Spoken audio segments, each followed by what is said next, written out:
Oof. Who wants to talk about Arsenal Man City? Jack, you do, don't you? Let's see. Okay. Arsenal Man City, everybody. We've been waiting so long for this game. Delayed from way back when. I don't know when it was, but it feels like months ago. What's going to happen, Jack Lang?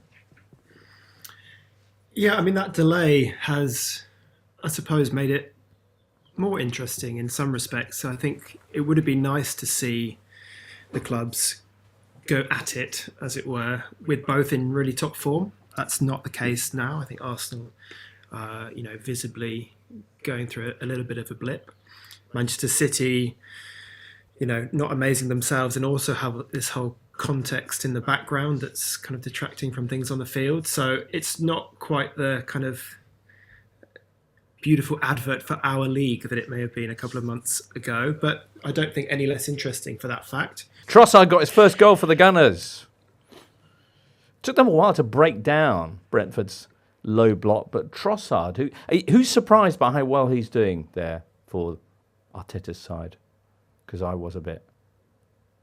Are you? I thought it was a very good fit. Okay. Just because he's kind of energetic, he's, he was shuffled around a bit at Brighton, but I think he's a pretty good fit for that Martinelli position if Martinelli is tiring. What I love about Trossard, I think, just trademark celebrations. It doesn't matter how bad they are, as long as you're really committed to them. And like his kind of binoculars thing, I find that fantastic. Right. If I was a professional footballer, I would 100% just adopt something when I was 20 and just we'll see this through now. The Robbie Keane. Yeah, for example. But Jack, you act as if you didn't in earlier years perhaps single out and perfect a goal celebration of your own that you would use in your kind of fancy. Never did. Did you not? Regret it. Really regret it. Yeah. Okay. I wasn't a big goal scorer, but yeah. Matt, did you ever having one? Did you not? Hand over the mouth like that. The Dennis Bergkamp at Roker Park. Do you remember that? That's my favourite. Where he scores that brilliant goal and hand over the mouth, and Paul Merson runs in and he's doing it too, but he's laughing so much that his hand keeps moving, just laughing at the brilliance of the goal. So they were the kind of goals that I scored. So it was usually suitable. Very nice. Very nice. So now, Jack, you touched on the fact that Arteta's used a very settled side for this so far very successful run, and whether it might be time to change that up. And Thomas Frank actually referenced the fact that maybe Arsenal are a little bit predictable because of the settledness of their side. Not true of Man City, of course. There's no telling who Pep will pick. Daniele De Rossi's got a tattoo of that. What about Man City's of Pep's formation? Peppa Pig is very Peppa good. Pig. I was making a little, yeah. The aforementioned. Yeah, listen, we were having a chat before we came on about Peppa Pig and Bluey, but we don't need to get into that again just yet. Not when we can talk about Pep's Blueies, of course, and how they got on against Villa and what kind of threat they're going to represent on Wednesday. What did you make of the game against Villa? A nice win, but one important loss perhaps in the large shape of Erling Haaland, who got subbed off at half-time with what might be a hamstring injury or not. What do you think?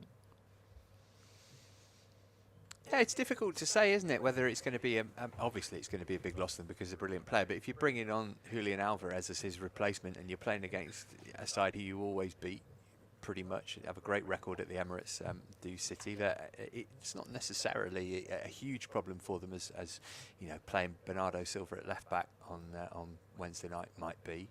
I think that's not hugely significant potentially not having Haaland, but obviously if he's fit he's going to start. But I mean the game on Sunday was a perfect warm-up for City, wasn't it? Because it was done by half-time. It was as easy as they come. Villa threatened a bit of a comeback in the second half, but there was no chance of them getting anything from the game. So City were able to play in third gear for 45 minutes, which Arsenal were not able to do 24 hours earlier. The other mad thing about this game is both Manchester clubs rested their centre backs ahead of midweek games. I don't think I've ever seen that before. Like both of them. So City rested Akanji and Aki, and United rested Martinez and Varane. Which is that doesn't happen. That you sort of keep back your first choice centre backs for a big midweek game, and yet they both pulled it off. It was quite impressive. Oh, very nice. Nottingham Forest centre backs fancy rest as well, didn't they? We'll get on to Forest bit later on. All right. Well, so Manchester City, 3 points behind Arsenal. Arsenal do have a game in hand on the Citizens. But as you mentioned, City's record against Arsenal, Matt, is pretty extraordinary. They've won their last 11 Premier League meetings with the Gunners. Arsenal haven't beaten City in the league since 2015. Goals from Theo Walcott and Giroud. What's going to happen this time, Benji? City are going to win. Oh, yeah? And that means? Top of the league, isn't it? Well, I think it, yeah. The goal difference probably, yeah. Is it? Yeah. But the goal difference, especially after that game, is like 8 goals better than Arsenal's, isn't it? And will that be the moment that the momentum shifts? I mean, yeah, I think so. I keep speaking to Arsenal fans who are like telling me over and over again that, oh no, of course we were never going to win the league. And I think they've kind of baked in this inevitability. So yeah, I think this is the crossover point on Wednesday night. What do you think, guys? 1-1 draw. I mean, City have lost their last 3 away games in all comps, one of which was at Southampton, remarkably. So that might give Arsenal some comfort. But yeah, see this being a score draw. I think City will win. I agree with Benji.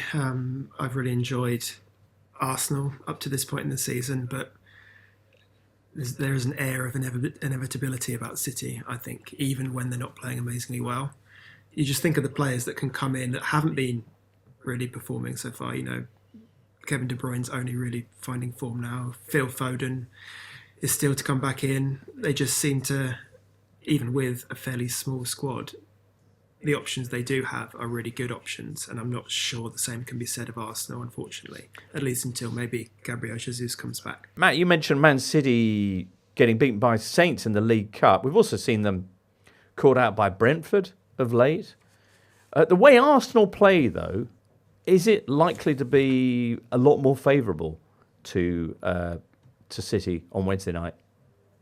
I think just the fact that the pressure on Arsenal will be different than maybe it was on Southampton or Tottenham will work in City's favour, because it's as big, if not a bigger game for Arsenal as it is for City, and it tends to be that kind of environment where City will thrive, and Pep is very good at playing on that, and that probably is what would give them the edge in this game, in my opinion. All right. And ultimately, as you say, Jimbo, it feels like City have sort of kept their powder dry a little bit through this season, and they do that. And you look at Arsenal, that they would really, I think it might have happened once recently, but without Odegaard, they are a completely different side, whereas City seem to be able to cope even without KDB. So in the run-in, surely that stands them in better stead. Will Odegaard not be there on Wednesday? No, just if he was. Yeah. Right. How pivotal he is, yeah. Mm-hmm. I mean, but a draw's enough for us, isn't it? A draw is a good result for now. But I think that, that just delays the inevitable, that eventually... The inevitable, is it, though? I don't know. We shall see. The Totally Football Show podcast is available 3 times a week, bringing you all the football news you could reasonably be expected to care about. We've got views, we've got stats, we've got analysis, we've got some of the best football writers around, and the whole thing is absolutely free. So have a listen on Spotify or Apple Podcasts or all the usual places by clicking on the link below.